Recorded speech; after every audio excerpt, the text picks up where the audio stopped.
Through a lifetime of hard work and experience, our greatest business leaders have learnt critical lessons on what it takes to be a success. They share them here with you, the top 10 tips, the Zen of Management.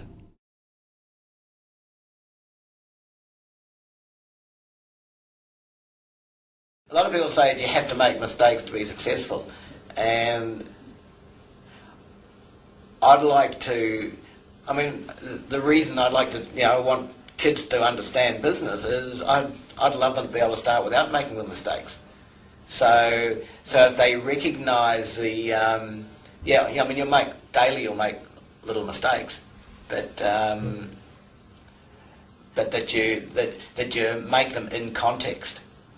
And I do see a lot of kids going out there now, and a lot of business plans where they want to be the kingpin immediately, and so they're putting everything into it, and often I think wasting their years when they're really got high energy on something that it's just too big to do. So I personally like the step process. I think it's don't jump into things too quickly without researching them properly and road testing them. Sometimes you can go ahead with a venture too quickly, and so I think that's the number one for me. There is a lot of preparation you can actually do, and there's a lot of testing you can do which is low cost before you push the button on taking a big risk.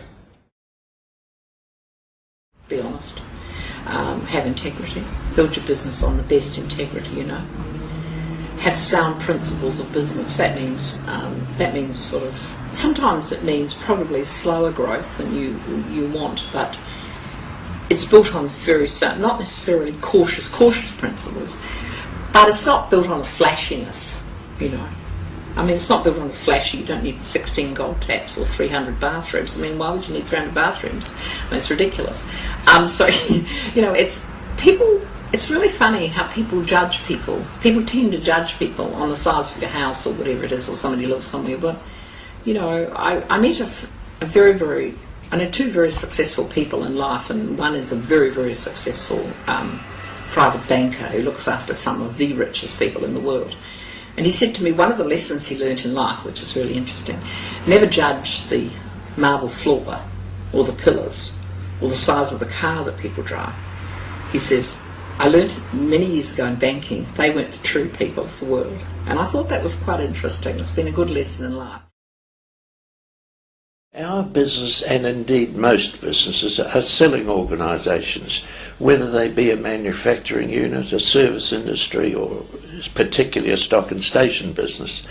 And I learnt through the stock and station business, never ever oversell, because I've seen so many transactions when the deal is almost complete or is complete, and then the agent carries on and the proposed purchaser starts thinking about things that he would otherwise never have thought of, and starts to get cool on the deal and withdraws. So never ever introduce something to a purchaser that he otherwise would never have thought of. It's the feelings that you have about something and the feelings that you have about the people around you that are equally important to any other data you get. I.e., if something feels right, it probably is, as long as the other stuff stacks up. If it doesn't feel right, and we're making the point that to get those feelings in the right order, you really needed to know the people around you very well, to get to know how they feel about things, what their basic lifestyle beliefs are. And that when you really get to know the people around you, you will certainly know yourself very well by then, and the whole process becomes rather easier. I think the social aspects of one's life are not written in the management books that I've read, and I don't profess to be a great reader of lots of management books. There's heaps of them, but I do think the emphasis that we should put onto business today and for the future is a great sense of social responsibility. I think to be successful over time, you have to have brought success to other people and yourself. And if society has got a future, it's got to be one that embraces everybody, not just a few winners. Is that a different message to management books? Perhaps not. I'm not sure. But I've learned that not because I've read it in books, but because that's what I believe. And that possibly goes back to my natural tendency to like and enjoy the company of other people, irrespective of how successful they've been in an economic sense or any other way. I mean, there's heaps of people that I know that have got values I greatly admire, who haven't got an aspiration to become wealthy, but who I envy aspects of their life. And I think that's great to see. I think it would be communications. Communicate. Involve everyone that you're associated with, without in any way breaking any confidences. What you've got to do is listen. Be a good listener. Secondly, I believe you've got to allow them to contribute. That means not in a negative way. I mean, it means in a meaningful way. That means if somebody comes up with a really good idea, and this is not derogatory or anything meant to, but if the receptionist comes up with a really good idea, listen. Fortitude. Stick in there and don't give up. Textbooks fine, I guess, for some information and guidance as to what you might need to do in certain circumstances, but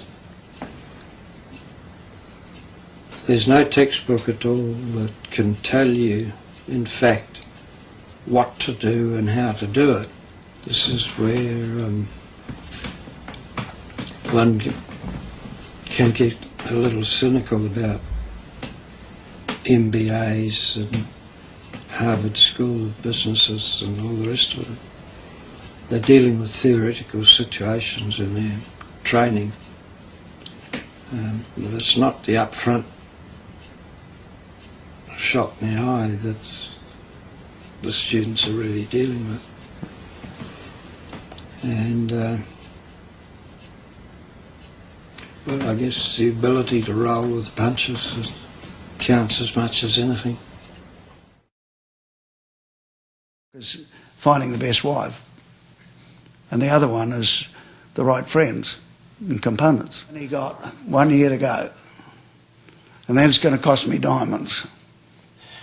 Same wife too, 60 years. And then you have to look at your own personality. See, I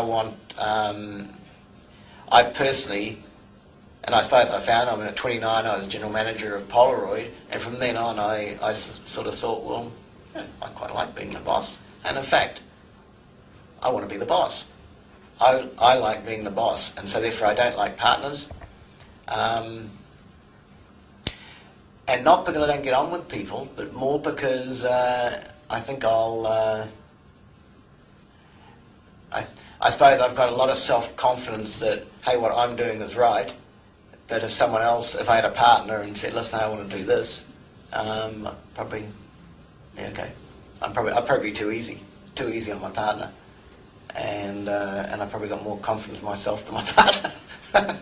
The one lesson is in the end, or at the start, it all comes back to you. You know, the old, I'm the master of my fate, I'm the captain of my soul. And you can go to you go to a business school or find a leadership textbook or do this, and you can almost feel you can tick boxes. I'm very good at communicating. See, I've written all these beautiful memo, and I can explain things well, and I make good presentations, and I'm very good at people skills because we go and have a beer on a Friday night and we chat away, and I'm quite good at my basic core discipline and so on. But it's so therefore, why aren't I leading the show? And they might not just have that push and drive that gets them underway. You see, I don't. You get into this debate at times of are leaders made or born, and there is no answer to that because there is no answer to it. But I do think some people are born, and it may be the environment they grow up in, it may be a family thing, it may be, I don't know, that they just have a little bit more of a push to get on. And they start getting on. They start getting on this confidence treadmill, and